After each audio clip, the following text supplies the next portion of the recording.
Welcome to another explainer. So, today we are tackling a topic that honestly touches almost every single one of us at some point. We're going to dive deep into the architecture of consistent study habits. It's like a giant puzzle, really. We're going to break down exactly what goes wrong when we try to build a learning routine and, more importantly, how to actually fix it.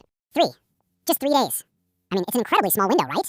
Yet 3 days is literally the exact amount of time it takes for most students to just completely quit studying. Just 72 hours. From that initial moment you decide, okay, I'm getting my academic life together, to the moment you totally throw in the towel, it takes merely 3 days. It's this shocking, immediate drop-off point that totally derails our absolute best intentions. Okay, let's dive into this, because when we hit that 3-day wall, our immediate instinct is usually to just blame ourselves, isn't it? We sit there thinking, I'm just lazy, or maybe I'm just not smart enough to handle this workload. But listen to me, research makes it absolutely crystal clear that this is completely false. Quitting after 3 days is not about laziness, and it has nothing to do with intelligence. It's actually really simple. You're just using the wrong strategy. Section 1, Habit Collapse, the anatomy of failure. Let's analyze this highly relatable chronological trap that so many dedicated students just keep falling into. Think about it. Seriously, take a brief pause right now and reflect deeply on your own personal study failures. We've all been there. Think about that moment you excitedly cleared off your desk, maybe bought some crisp new supplies, and promised yourself this time is going to be different. Just hold on to that memory for a second, because we're about to reveal the exact timeline of how that initial burst of hope inevitably collapses. Let's move to and see how this builds step by step. It almost always starts on a Sunday. Thousands of students sit down and create the absolute perfect study timetable. I mean, it's ambitious, it's meticulous, it looks great on paper. Then comes Monday. You wake up, you are super motivated, and you execute the plan perfectly.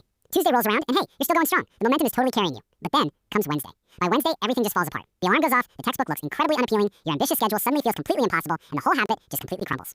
So I have to pose this question directly to you. Why does everything fall apart by Wednesday? What exactly changes in that short 72-hour window from Sunday's perfect planning? It's a universal struggle across all disciplines for sure, but what is the root cause here?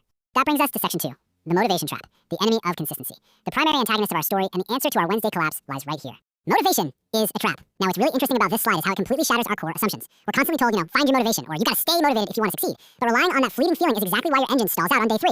Treating motivation as your primary fuel source is a guaranteed setup for failure. Because relying on that fleeting feeling leads to one simple mistake that absolutely guarantees lost consistency. Every time. When you tether your daily study habits to your emotional state, which, let's be honest, is all motivation really is, you're guaranteeing failure. Because once that initial Sunday excitement naturally fades away by Wednesday, well, your consistency vanishes right along with it. Let's shift gears to Section 3, the top student strategy. A massive shift. Because if motivation is basically just a trap, how do the absolute highest performing students actually manage it? And this brilliantly illustrates the stark divide between those who struggle and those who succeed. While most people are relying heavily on motivation, top-grade students operate on a completely different framework. Surprisingly, motivation is entirely absent from their strategy. They aren't waking up every single day miraculously feeling this burning emotional desire to study. No way! They are relying on something else entirely. So what do they do differently? If it isn't motivation and it isn't just sheer willpower dragging them through that Wednesday slump, what's their secret? What is the actual mechanism keeping them at their desks when literally everyone else quits?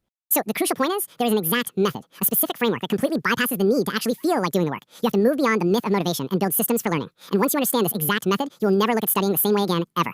The days of blaming yourself for being lazy or hitting that brutal 3-day wall, they're over. So I leave you with this provocative thought. Are you finally ready to abandon the motivation trap and discover the systems that actually drive success?